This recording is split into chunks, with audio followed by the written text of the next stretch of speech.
Okay, what if the great spiritual teachers of history, figures separated by centuries, by entire civilizations, were all secretly following the same blueprint? That's the wild idea we're exploring today. The source material for this explainer dug deep into secret texts and found a hidden pattern, a kind of universal job description for a prophet. I mean, think about it. Jesus, Buddha, Moses, on the surface, they couldn't be more different. Different cultures, different times, different messages. But what if, underneath all of that, there's a common function they all served? The analysis we're breaking down suggests there absolutely is, and it might just change how you see all of them. And here it is, the core concept from the source material. It asks us to stop thinking of prophet as a specific person and start seeing it as an archetypal role, a function. It's like a job title for being the bridge between some higher, divine reality and our everyday human world. So, is it really possible there's a universal model for a prophet that just keeps popping up across cultures and across time? Well, that's the bold claim we're going to dig into right now. The source material says yes, and the evidence it lays out is pretty compelling. So how in the world do you back up a claim that big? Well, the analysis identifies what it calls a shared playbook, a set of common functions and methods that these incredibly diverse figures all seem to follow, almost like they were reading from the exact same script. And this is where it gets really interesting. The analysis looked at 9 major figures and found they all hit these same 6 points. They all claimed direct, unfiltered contact with the divine. They all brought teachings that were meant to completely transform you. They blended ethics with spirituality, built communities, left behind some kind of sacred text, and their authority was often backed up by what people saw as miracles. But hold on, it gets even more specific. The pattern isn't just in the big picture stuff they did. It's actually baked into the very structure of their teachings and how they passed on their wisdom to different groups of people. Okay, now check this out, because this is wild. Across these completely different traditions, we see the exact same 3-tiered system.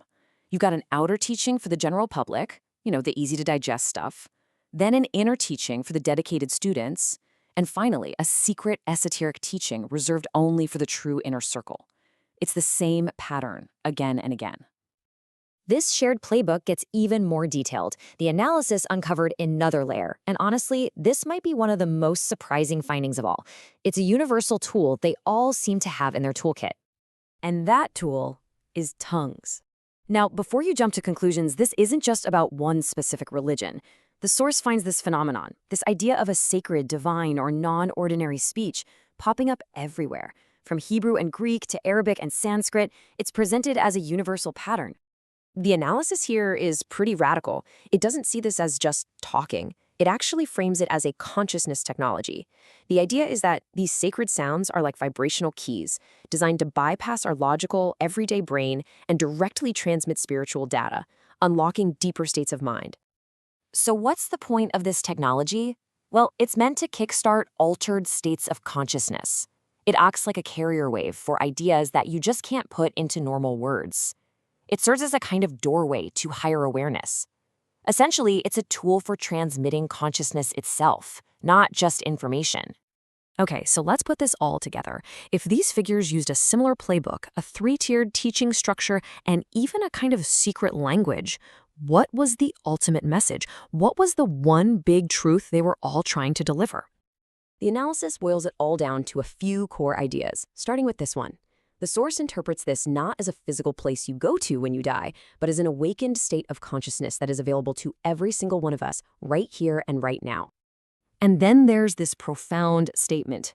The source sees this as the ultimate realization, the end goal across all these traditions, that moment of non-dual union with the source.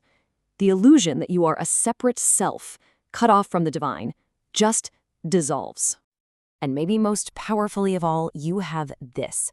The analysis argues that this isn't just a throwaway line. It's a statement about our evolutionary destiny as a species. It's a promise that this prophetic consciousness isn't exclusive to one person. It's a potential that lies dormant in all of us. So when you put it all together, this is the universal message the analysis points to. 1. That divine consciousness is the fundamental fabric of reality. 2. That this consciousness is fully accessible inside of you. 3. That waking up to it changes absolutely everything. And 4. That you are personally called to realize and embody this truth. This brings us to the final and maybe the most personal part of this whole analysis. This is where we're asked to turn the camera away from these ancient figures and point it directly at ourselves. What does all of this actually mean for you? Because here's the ultimate takeaway from the source material. This prophetic archetype isn't just a story from a history book. It's a living map of human potential. It's a capacity for a higher state of consciousness that is latent right now inside every single one of us. So we'll end with the powerful question this source leaves us with. If every single prophet, in their own unique way, was just modeling a potential and pointing back to a truth that's already hidden inside of you, what do you think you would find if you finally decided to look?